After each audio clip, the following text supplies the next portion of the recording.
Yo, what's good? It's your man, 100 Grand Ross with The Rock Never Stops. I want to ask you all the $1,000,000 question. Are the Chicago Bulls good?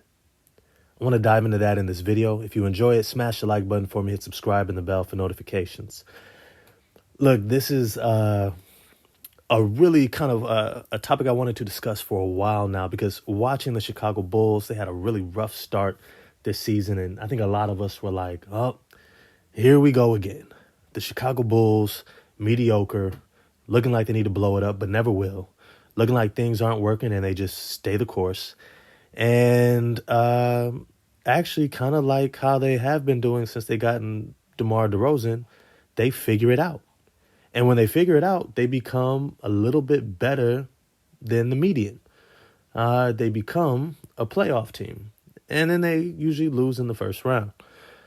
This season looks like they are down that same track because they have figured out their third wheel. They have figured out the one that doesn't fit.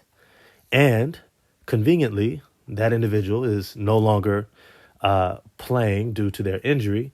And it's not to say that they're not good. I think we all know who we're talking about, Mr. Zach LaVine.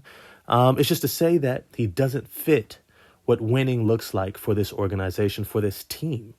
And I want to say for this team because the organization, when it comes to winning, has been kind of, in the doldrums of ho-hum, mediocre, if not kind of putrid, sorry, to say the least. But DeMar DeRozan is a winner. He won in Toronto. He won in San Antonio. And he's now winning in Chicago. Now, when he first got there, it was interesting because Zach LaVine was supposed to be that dude. But then DeMar DeRozan got there, and he practically became an MVP candidate through the first half of the season, the first 2/3 of the season that he got there. They made the playoffs, and they looked amazing. And then as time went on, people were trying to figure out what is going on with this roster. I mean, you have an all-star in Zach LaVine, you have an all-star in DeMar DeRozan, and you have a Nikola Vucevic who had been an all-star and a playoff performer and a leading scorer for a playoff team in Orlando. So you kind of have talent, but it didn't seem to work. And then this season happens. And it's kind of at that point where they're like, look, they're paying Zach LaVine all this money, but they're still mediocre. And then he gets hurt. And somehow they figure it out. They put it together. The team is gelling, it's flowing, and it's competing. And after beating the Philadelphia 76ers tonight, I think it has become more than official. It's become more than apparent that the issue has been their all-star, Zach LaVine. And look, this is not to say that he's not good. Look, critiques, observations are not a discount of somebody's talent and ability to play the game of basketball at a high level. He's an all-star in the NBA. Remember, the most talented league in the world. He's an all-star. So he's amongst the 30, probably 40 best players in the world. So he's doing pretty good. But it's just to say that when it comes to winning, talent doesn't always translate the same way. A lot of times people look at someone who's talented, they're athletic, they're really skilled, they can shoot, they can dunk, they can do all these different things. But if you don't understand how to apply that effectively for your team's success, then it kind of puts a ceiling, or not just a ceiling on your team's potential, but it kind of also classifies your talent in a certain box. Zach LaVine is the type of talent that needs a winner next to him, needs someone who can lead and who can set a culture and a standard that they can follow and take all the responsibilities of what it takes to help your team to win on their shoulders while maximizing your talent in a specific role that can be maximized.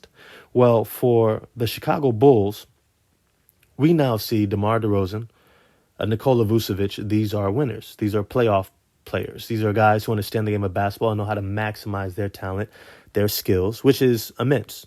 They're one of the better players at their position in the NBA. They've been all-stars. They've been in the playoffs continuously throughout their careers. They are the goods. Zach LaVine has made the playoffs, I want to say once, maybe twice. But it was after DeMar DeRozan gets there. And DeMar DeRozan quickly became their best player. Not their most talented, but their best player when it comes to winning. Now, when we look at this rendition of the Chicago Bulls, we begin to see that Coby White is beginning to emerge. And what's interesting, watching them play, you begin to see that Coby White is playing, I think, how they have hoped Zach LaVine would accept playing. You see, there's very few players who can be an offensive system unto themselves, right? There's the James Hardens, there's the Stephen Currys, LeBron James, there's the Kevin Durant's and the Devin Bookers, and there's the Jason Tatums. There are guys who, look, you run it around them and through them, and they kind of get you there. And, I wouldn't even say Jason Tatum and Devin Booker, those guys who thrive within systems. But then you have other guys like, let me think to myself, Luka Doncic or Nikola Jokic, right? These are offensive hubs, right? They have enough gravity, know-how, acumen, IQ, talent, and skill to make everyone better and lift everyone's potential as a collective team. Zach LaVine is not one of those dudes. Matter of fact, he's about 2 rungs beneath those guys. All right, there's other guys who have immense talent like a Devin Booker, but they still need a system. All right, Jason Tatum, Jaylen Brown. They still need a system to thrive. And then there's other guys who are extremely talented, but it's not necessarily about the system because they don't tend to actually operate well within the system. Because when it comes to contracts and kind of like the capitalist setup of like maximizing your talent for economic gain and to make a lot of money, it looks like trying to appear as if you're that 1A guy, to look like a James Harden, to look like a Stephen Curry, to look like a LeBron or Luka Doncic or Nikola Jokic, and look close enough like those guys so that you can get paid like those guys. And so that's how Zach LaVine has developed a lot of his game. Is trying to look like he's James Harden, that he can play make, that he can pass, that he can create for himself and his teammates. But the thing is, it doesn't translate to winning in the same way that it does for James Harden. And as a result, his team has underperformed constantly. And I think it's no coincidence that now we see that Zach LaVine stepping back. All of a sudden, you see other players able to step up and step in, and the team is playing far better. What's interesting is when you look at this roster, it's actually a really well-constructed roster. But sometimes people are in the wrong position.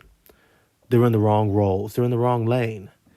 And as a result, it begins to take up space in a way that doesn't maximize the team's potential and ability. You see, Nikola Vucevic probably should have been the second option on this team. He is the hub. He's the guy who is able to facilitate the ball. He's unselfish. He has a high basketball IQ. He's a really good facilitator, passer, playmaker. He finishes. He's very efficient around the rim. He can actually shoot the 3 ball really well, sets great screens. He's kind of a poor man's Nikola Jokic. And when you have someone like DeMar DeRozan, who is a high-level playmaker and facilitator, who has a great basketball IQ, works extremely hard, stays healthy, and has great leadership skills, you begin to see what your 1-2 punch is. And a lot of what DeMar DeRozan is, and even to some extent Nikola Vucevic is, we've been hoping Zach LaVine was going to grow into in a major way. He just never has, and I don't think he will at this point. Between the injuries and his learning curve, he just is what he is, and he's not what they have signed him for, to be that dude, to be that James Harden, to be that Stephen Curry. He's not him. And now that he's stepped out, it's allowed young Coby White to finally emerge. In his 5th year after getting drafted out of North Carolina, he's finally showing that combination, that package of being a 6'5" point guard who can shoot from deep, who can get to the rim, who can finish, and who has a solid enough handle to run the show and facilitate a little bit. And he's been able to step into a larger role, mostly because it's been void with Zach LaVine gone. And many times that's what they call addition by a subtraction. When a guy steps out, when a guy steps off, other people who are more suited for that role or who can play that role really well step into that space. And so now when we look at this team full of great, and I mean high-level individual defenders like Alex Caruso, Andre Carter, right? You got guys like Patrick Williams. You have a roster of guys who know how to play roles, who have played roles on winning teams, who know how to step in and do the little things like rebound at a high level, get out in transition, play passing lanes, talk on defense, all the things that help you win. And when you have the right pieces as the center point, all of a sudden it begins to flow. And for the Chicago Bulls, it's flowing than a mug. This team is beginning to play at a high level. Now, I've always been pretty high on Billy Donovan as a coach, but sometimes you don't always get to choose your roster.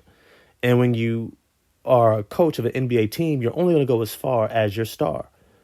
If your star has a ceiling, then you as a coach have a ceiling. And if you have one of those very few superstars who can be that offensive hub, who can be a great, an all-time great, well, then your ceiling might be a championship. Now, I don't think this team has a ceiling of a championship, but I do think they're a good team. And if things continue, especially if they can move on from Zach LaVine and bring back some solid pieces, they're going to be right back in the hunt for the playoffs. But as always, I want to know what you all think. Holler at me in the comments section. If you enjoyed the video, like, subscribe, hit the bell for notifications, and I'm going to get at y'all next time. Peace.